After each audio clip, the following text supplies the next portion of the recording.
여러분 안녕하십니까? 2022년 5월 2일을 맞아서 하나님께서 우리에게 주시는 생명의 말씀으로 함께 들어갑시다. 고린도전서 1장 10절로 17절인데 제가 첫 번째 절과 마지막 절 봉독합니다. 형제들아, 내가 우리 주 예수 그리스도의 이름으로 너희를 권하노니 모두가 같은 말을 하고 너희 가운데 분쟁이 없이 같은 마음과 같은 뜻으로 온전히 합하라. 17절, 그리스도께서 나를 보내심은 세례를 베풀게 하려 하심이 아니요 오직 복음을 전하게 하려 하심이로되 말의 지혜로 하지 아니함은 그리스도의 십자가가 헛되지 않게 하려 함이니라. 아멘. 예, 봉독한 말씀을 중심으로 교회 파벌의 뿌리는 무엇인가 하는 점에 대해서 오늘 주시는 말씀으로 교훈을 받고자 합니다. 바울은 지금 앞선 말씀에서 이 편지의 서두인 인사말이 끝나자마자 곧바로 고린도 교회의 이 분쟁의 문제를 다루고 있습니다. 오늘 읽을 말씀 1절에 나와 있죠. 형제들아, 내가 우리 주 예수 그리스도의 이름으로 너희를 권하노니 너희가 다 같은 말을 하고 너희 중에 서로 분쟁이 없이 같은 마음과 같은 뜻으로 온전히 합하라. 이렇게 말하고 있습니다. 왜 그랬을까요?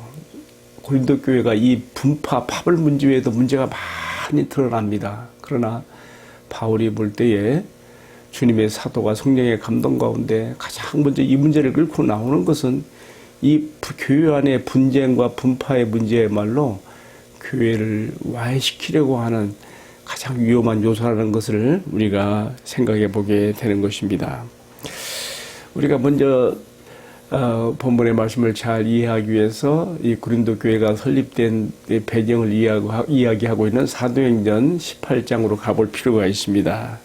거기 보게 되면 바울이 제2차 세계 전도 여행 때에 아시아의 끝 항구인 드로아에서 배를 타고 건너가서 마케도냐의 환상을 보고 건너간 것이죠. 거기서 빌립보부터 시작해가지고 쭉 데살로니가로 와서 거기서 큰 유대인들의 그 살해 위협을 당하여서 그가 쭉 밑으로 내려와서 에게 반도 끝에 베레아로 내려와서 거기서 배를 타고 어디로 가요? 그리스 아테네 섬쪽으로 아테네로 가죠. 그 당시는 아데라고 불렀어요. 근데 여기서 바울이 이제 뒤따라 오기로 했던 디모데 신라를 기다리고 있는데 그들이 오지 않으니까 본래 그 도시에 그 복음 전도 계획은 없었습니다만은 거기서 올라가서 복음을 전할 때에 이 철학의 도시 아테네에서 별로 큰 열매를 거두지 못해요. 그런데 이어진 도시 고린도에 가서 아주 큰 많은 열매를 거두게 되죠. 바울이요, 철학의 도시 아테네에서 말 잘하는 사람들과 변론하면서 어찌보면 그도 그런 수사학적인 것들을 사용했는지 모르겠어요. 복음은 말 잘해서 되는 것이 아니라 성령의 능력으로 단순하게 하나님께서 인간을 구원하시기 위해서 자기 아들 안에서 행하신 이 놀라운 일을 말할 때에 성령이 역사하신다는 것을 절감하고 정말 고린도에서 이 복음을 전할 때 큰 역사가 나타나게 되는 것이죠. 지금까지 그 제약의 도시, 음란의 도시 고린도를 장악했던 악한 영들이 바울이 와서 이 복음을 전할 때 바짝 놀라고 긴장하여서 막 여러 가지 면에서 위협을 가해오지요. 근데 그때 성령께서 그에게 마음에 주님의 음성을 전해주시죠. 사도행전 18장 9절 10절에 보게 되면 그렇게 나와 있어요. 바울아, 이 성에는 내 백성이 많으니 담대하게 복음을 전하라. 조금도 두려워하지 말고 담대히 전하라. 바울이 그래서 1년 6개월 동안 복음을 전해서 정말 많은 성도들이 방탕과 제약의 도시 고린도에서 주님께 돌아와서 주님의 몸들기를 이루었어요. 그런 일이 있은 후에 이제 1년 6개월 후에 바울은 그 도시를 선교사니까 또 다른 지역으로 가야 되지 않겠습니까? 떠나게 되면서 그때 브리스길라와 아굴라 같이 그 장막 짓는 일을 하면서 개척교회 때 협력했던 그들도 함께 따라 나서서 이제 바울이 떠나게 되죠. 제 생각에는요, 주로 바울이 사도행전에 나타난 그 교회들을 세우는 설립 사역의 전과 후를 보면 한 교회 사역을 마치고 떠날 때는 그 교회 장로들을 세우거든요. 교회를 계속 이끌어갈 만한 어떤 집단 체제로 운영위원회 같은 그런 집단 체제, 오늘날로 말하면 교회 장로회, 당회를 말하게 그렇게 세워놓고 갔던 것 같아요. 무슨 디모데나 디도나 이런 특별한 그 사역자가 세워졌다기보다 없으니까 그런 말이요. 그러나 분명한 것은 집단 체제, 운영 체제로 갔다는 걸 생각해 보게 되고요. 그런데 문제는 여기서 나옵니다. 이 바울이 떠난 그 후에 그 교회 안에 오늘날로 말하는 그 장로회, 당회가 구성된 것 같은데요. 그들이 서로 다른 말을 하는 거예요. 그리스도 안에서 같은 말을 하고 분쟁이 없이 같은 마음과 같은 뜻으로 합해야 되는데 그렇지 못해요. 그래서 교회 안에 분파가 분쟁이 생기는 거예요. 오늘 우리가 말씀에서 잘 읽을 수가 있죠. 누구는 어떤 사람은 나는 바울에게 속했고 나는 게바에게, 게바라는 이름은 베드로 외 아람어 이름입니다. 게바에게 또는 아볼로에게, 나는 또 그리스도에게 막 나눠지는 거예요. 저는 왜 이런 현상이 나왔을까 생각해 봐요. 물론 이런 그 분파가 나온 배경에는 전 두 가지 이유를 생각합니다. 하나는 고린도라는 지역 역시도 철학의 도시 아테나하고 바로 가까운 곳에 있어요. 그 지역이 일찍부터 민주주의의 꽃을 피운 뭔가 그 변론과 토론의 장 아고라가 있는 그 도시에 그렇게 토론과 변론으로 사람들이 자기 주장을 내세우는 그런 것이 강한 지역이에요. 아테네에서도 그랬고 아데네에서도 그랬고 이 고린도에도 역시 아고라가 있었거든요. 아고라, 자기 주장을 하는 토론의 그 장소로서 아고라. 그러니까 이 대개 보면 철학의 대가들이 자기 제자들을 이렇게 세우면서 분파도 만들거든요. 무슨 학파 이런 식으로. 그러다 보니까 이런 세상의 풍조가 교회 안에도 들어왔다고 생각을 해보게 됩니다. 또 한 가지, 지금 바울이 이 편지를 쓰고 있는 것이 어디입니까? 에베소예요. 에베소에서 3차 전도 여행 때 세우고 있는 에베소에서 2차 전도 여행 때 세웠던 고린도회가 여러 가지 문제가 발생되고 소문이 들려오니까 지금 편지를 쓰고 있는 것이거든요. 근데 바울이요, 이 편지를 쓰고 있는 에베소에서 후에 3년 사역을 하고서 떠나게 될 때 이런 말을 했어요. 내가 떠난 후에 흉악한 이리가 너희 가운데로 들어와서 이 주님의 피로 감축되신 이 교회 양떼들을 아끼지 아니하고 어그러진 말로 자기를 쫓게 만드는 자들이 생길 것이다. 그러나 너희는 정말 스스로 삼가고 조심하여 그리스도의 교회를 위하여 스스로 너희들은 조심해야 된다고 하는 경계를 하는 것을 볼 수가 있거든요. 결국 고린도 교회 안에 세워진 그 운영위원회로서 그 장로회에서 어그러진 말로 자기를 추종하는 사역들을 만든 사람들이 생긴 것이라고 우리가 추측할 수가 있습니다. 그러니까 당연히 나는 게바파다, 나는 바울파다, 나는 아볼로파다 이런 것이 나오지 않겠어요? 결국 그렇게 팔을 만든 그 배경에는 뭐가 있겠습니까? 어그러진 말로 자기를 추종하게 만들려고 하는 바로 그 음모거든요. 잘못된 그 세력이거든요. 사람에게 있어서 참 이것이 참 무서운 점입니다.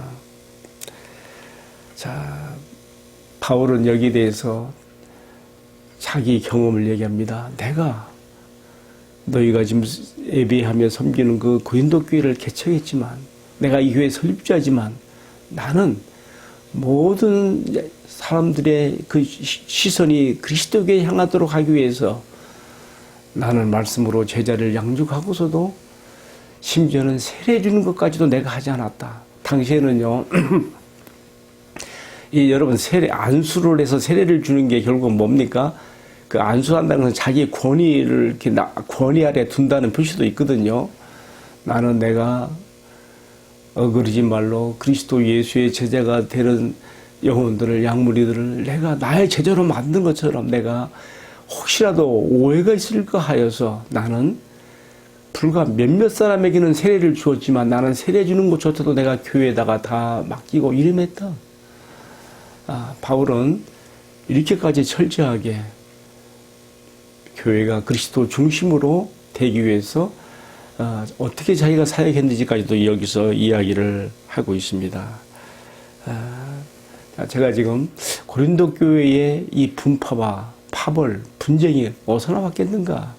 한 가지는 아테네나 고린도 지역이 일찍부터 토론의 장으로서 아고라가 발달한 그런 사람들이 자기 주장이 강하고 또 철학의 대가들이 자기 제자들을 세워서 학계의 분파를 만드는 것처럼 그런 영향들이 스며들었을 것이다라고 생각해 보면서 또 한편 영적으로는 그 교회 안에 말하자면 핍박과 환난으로도 무너뜨리지 못했던 고린도 교회를 자체 내분으로 무너뜨리려고 하는 사단이 악한 이리가 들어와서 그 양떼들을 조금 더 돌보지 아니하게 해치는 것처럼 영혼들을 함부로 하는 그러한 시도들이 나타났다. 그건 바로 교회의 지도적 위치에 있는 사람들이 장로들 가운데서 어그러진 말로 자기를 추종하게 만드는 사람들이 생겼기 때문에 이런 현상이 나왔다는 것을 제가 말씀을 드렸습니다. 여러분, 바울은 오늘 이 고린도 교회 분쟁과 분파 한복판에 서서 아주 정말 피를 토하는 심정으로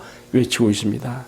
편지로 전하는 글이지만 그런 마음이 담겨 있습니다. 형제들아, 너희가 제발 다 같은 말을 하고 너희가 분쟁 없이 한 마음과 한 뜻으로 온전히 합하라. 그러면서 또 뭐라고 했습니까? 그리스도께서 나를 보내신 것은 세례를 베풀기 위해서가 아니라, 이 말 속에는요, 이 장로들 가운데서 세례를 베푸는 안수의 권위를 통해 자기를 추종하는 세력들을 만들었다는 그런 암시도 들어있는 것입니다. 그리스도께서 나를 보내신 것은 세례를 베풀게 하려 하심이 아니라 그의 복음을 전하게 하려 하심이니, 내가 말의 지혜로 하지 아니한 것은 그리스도의 십자가가 헛되지 않게 하려 함이라 하는 말씀으로 오늘의 본문이 이렇게 맞춰지고 있습니다. 여러분, 고린도 교회에서 나타난 이런 분쟁과 분파는 오늘 우리 시대에도 교회들 가운데 만연한 죄악 중에 하나입니다. 많은 교회들이 교회 안에 일어난 이런 분파, 분쟁, 갈라치기, 이런 문제로 너무 많은 몸살을 앓고 있습니다. 주님께서 이미 이 고린도 교회의 모델을 통해서, 나쁜 모델이죠. 이 모델을 통해서 너희 교회들이 이렇게 될 때에 교회 안에 얼마나 많은 고통이 생기고 문제가 발생할 수 있는지를 미리 교훈적으로 보여주신 것이 아니겠습니까? 교회 안에서 오늘 우리 시대도 그렇습니다. 다 같은 말을 하지 않고 서로 어그러진 말로 자기를 따르게 만드는 그런 추종 세력들을 얻으려고 하는 그런 사람들을 말미암아 바울은 교회가 발생할 수 있는 그런 고통을 엄중하게 여기서 가리키고 있습니다. 아무리 그럴싸한 말로, 명분 있는 말로 그렇게 교회의 분파를 만들고 자기를 따르게 한다 하더라도 그건 다 가짜이고 속임수이며, 그 속셈은 사단의 교회를 해치려고 하는 음모를 따라서 사나운 이리가 들어와서 양들을 해치는 것처럼 하는 꼴밖에 된다는 것을 오늘 우리가 말씀에서 배울 수가 있습니다. 세상의 정치판은 자신들의 반대 진영을 향해서 이르테처럼 으르렁거리고 서로 싸우고 대립하지만은 십자가를 내세우는 그리스도의 교회는 어떻게 같은 꼴로 갈 수 있겠습니까? 제가 신학교를 졸업할 때 나의 은사이신 박윤선 목사님은 졸업생들에게 그런 말씀을 하시더라고요. 교회에서 혹 맞지 않는 것이 생겨서 어려움이 생길 때에, 그때에는 조용하게 떠나는 것이 좋은 방법이라고 그렇게 가르쳐 주셨습니다. 그거 뭐겠습니까? 그리스도의 몸된 교회가 분열 없이 파벌 없이 온전히 하나됨을 이루나가게 하기 위해서 우리 각자가 삼가 조심해야 될 것을 이렇게 가르친 것이라고 제가 받아들였습니다. 이제 제가 마지막 한마디만 더 멘트를 제가 전하고 마쳐야겠어요. 저 역시 젊은 시절에 고린도와 같은 그런 남쪽의 항구 도시에 가서 개척 목회를 했는데요. 교회가 이렇게 성장 부흥해서 숫자가 많아지고 하니까 교회 안에 막 큰 힘이 오더라고요. 참 교회 처음에 개척 멤버였던 사람들, 또 그 후에 또 새로 들어와진 사람들, 이게 참 저도 잘못이죠. 이 모든 것들을 잘 알아 묻고 갔어야 되는데, 그런데 마귀의 시험이 그런 쪽으로 오는 것 같아요. 교회가 막 분란에 휘말려서 한 1년, 2년간 가더라고요. 정말 고통스럽습니다. 저는 그때 매 주말마다 산에 가서 기도했어요. 정말. 언젠가 한 번은 기도하다가 깜빡 잠이 들었는데 내가 눈 떠보니까 내가 바로 낭떠러지 앞에서 기도하고 있었더라고요. 그런 끔찍한 일도 있었습니다. 어쨌든 제가 토요일마다 교회 산에 올라가서 기도하는데 한 번은 기도를 마치고 일어서려고 하는데 성령께서 내 마음속에 강한 멘트를 주셨어요. 내일 주일 예배 설교를 마치고 꼭 이 말을 전해라 하는 그 마음을 주시더라고요. 그게 뭐냐면요. 주님의 교회를 해치는 것은 곧 주님께 하는 것이다라고 하는 그 말, 다 이미 성경에 나와 있는 말 아닙니까? 바울이 다메섹에서 예수 믿는 자들 핍박할 때 주님이 했던 말 아닙니까? 네가 왜 나를 핍박하느냐. 바울은 예수님이 아니라 그리스도의 교회를, 성도들을 해롭게 했는데, 그거 주님께 한 것이라 했거든요. 근데 그것도 뭐 단순한 말이에요. 근데 그 말을 하라는 마음을 딱 주셨어요. 그래서 정말 그 다음날 주일 예배를 마치면서 주님의 교회를 이렇게 해치고 분파와 분란으로 어렵게 하는 것은 곧 주님께 해를 끼치는 것이라고 하는 딱 그 말씀 했더니요. 정말 추풍낙엽같이 하루아침 다음날 다 물러가더라고요. 다 물러가고, 그다음부터는 교회가 조용해졌어요. 그 주동자 되는 분이 나를 찾아왔는데 닭 한 마리를 구운 통닭 한 마리를 사들고 찾아와갖고, 이제 다시는 안 그러겠습니다. 목사님이 그 말 할 때 제 마음이 너무 뜨끔하고, 내가 고통을 받았습니다. 다시는 이럴 일이 없을 겁니다. 자신과 자신을 따라서 사람들이 다 잘못되는 정리가 되더라고요. 여러분, 제가 왜 이런 말 하는가 하면요. 그렇습니다. 하나님께서 자기 아들로 피로 값주고 세우신 교회를 어찌 우리가 자신의 사사로운 그런 이유를 가지고 어그러진 말로 성도들의 마음을 빼앗아 자기를 쪼가게 하며 교회에 갈라치기를 할 수 있다는 말입니까? 그 주님께 향한 이건 해를 끼치며 유해를 가하는 것이 어찌 죄가 크고 중하지 않겠습니까? 우리가 주님의 말씀 마음 깊이 새기며 다른 어떤 죄악들보다 이 죄가 무서운 죄인 걸 알아서 주님 앞에 겸손히 교회의 머리 되신 주님 뜻을 따라서 같은 말을 하고 분쟁이 없이 한 마음과 한 뜻으로 행하는 우리 모든 교회와 성도들이 되기를 주님의 이름으로 축원합니다. 기도하겠습니다. 교회의 머리가 되시는 주님, 주님의 몸이 되고 각 지체가 되는 우리가 행여라도 교만하여져서 주님의 몸된 교회를 해치며 주님의 마음에 다시 못을 박는 죄악 가운데 떨어지지 않게 하여 주시고 우리가 십자가의 정신으로 하나 되고 한 몸됨을 이루어갈 수 있도록 은총을 베풀어 주옵소서. 이 모든 말씀을 존귀하신 우리 주님, 우리 교회의 머리가 되신 주님 예수 그리스도의 이름 받들어 기도 올리옵나이다. 아멘. 예, 마쳤습니다. 감사합니다.